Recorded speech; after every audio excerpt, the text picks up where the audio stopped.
All right, good to be back on the grass today. We went to the stadium yesterday. Just the space and the feel out there has been really good for us. Weather's turning, obviously. We're going to play in some heat, so heat up this week a little bit, so that'll be good for us. And we're in the full pads tomorrow, but we have been in shoulder pads the last couple of days, so it's good to see that transition as well. And O-line, D-line wise, we talked a lot about all that we return, starting to see some of how that looks different from maybe the spring. I think on the offensive side in particular, the continued improvement of Omar Vigen and Connor Moore, young guys that were new to us last year. Their continued improvement, along with all the guys that have been around here, 4 and 5 years, been good to see. And I think our ability to be physical up front on both sides of the ball obviously is going to be a real key to our success this fall. So I like the track that those guys are on. We saw Ty today with pads on. Can you just give us a... Yeah, he's out for we'll see. I would imagine it'll be a week plus now, just soft tissue. So happened yesterday in practice, and nothing will keep him from playing as we get into September. Talk a little bit about the running back group, just who's been standing out and for a few days in. Yeah, I think that's a position that until we do tackle a little bit, which we haven't yet, ultimately feel hard to pinpoint where they're at. But I do feel like who's new? Julius is new, obviously. I like the way he looks physically. I mentioned Scott Helfer, really like him as a true freshman. Adam Jones is a freshman, looks good, and our returners, Lane, Elijah, both in their own right have taken a step forward. Jared's healthy, Jared White's healthy, so that'll much different than the place that we were at last year. I think as we stand here at the beginning of camp, but until we start tackling to really separate, I think those guys have all taken a step forward in the pass game. You guys have been around, and that's protection on what we ask our guys to do, but then also catching the ball. So a lot of competition in front of us. John Johnson, a guy you guys brought in for that corner group. What have you seen from him early, and what does he kind of bring to that group? Well, I think looking at where we were at in recruiting, we didn't end up signing another high school kid, so we transitioned a little bit in that February-March time frame, and John became a possibility. And getting a guy with some experience at the junior college level to be able to insert into the competition was really what it was about. And John came in here, at the beginning since the beginning of June, and really has looked good physically. And now the transition that piece to the field, I think he's a guy that can cover. I think he's still figuring out our calls and everything, having not been part of it in the spring. But I do think he's got a great deal of talent. I think he really wants to achieve.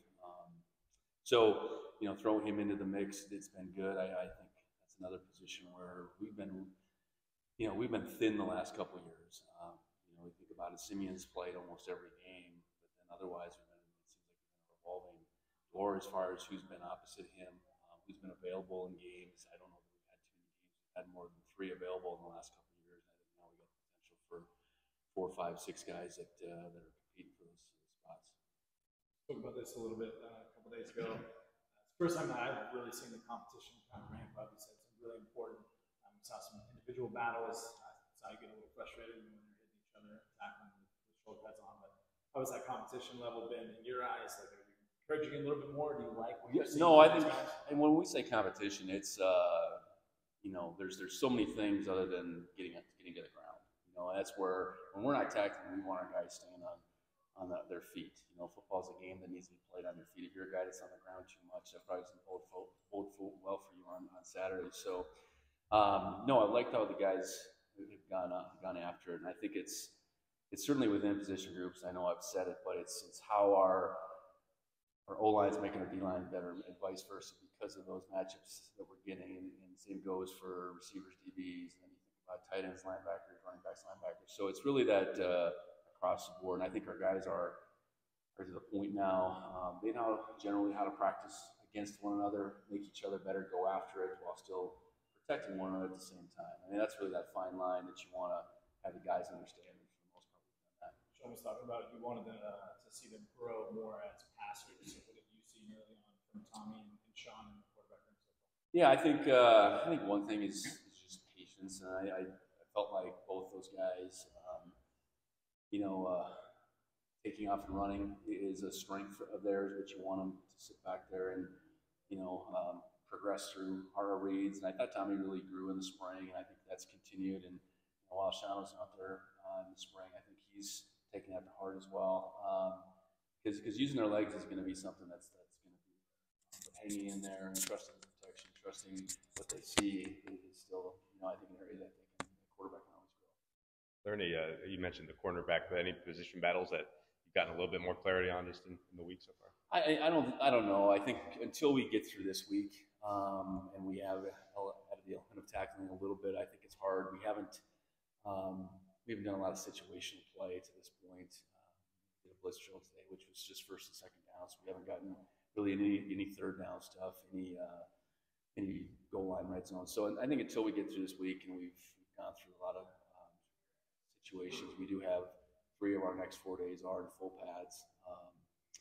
Wednesday, Friday, Saturday. So I think this week in its entirety will tell quite a bit.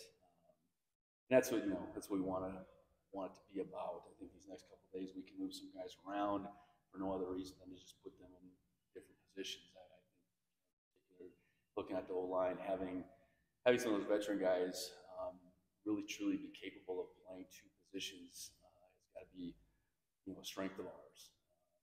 Rush, Marcus Weir, JT Reed, in particular, you talk about those guys, their ability to play 2 spots allows us to mix and match much better than if they're all just accustomed to playing one. Linebacker, obviously Nolan was kind of a guy who was like a 3rd starter last year.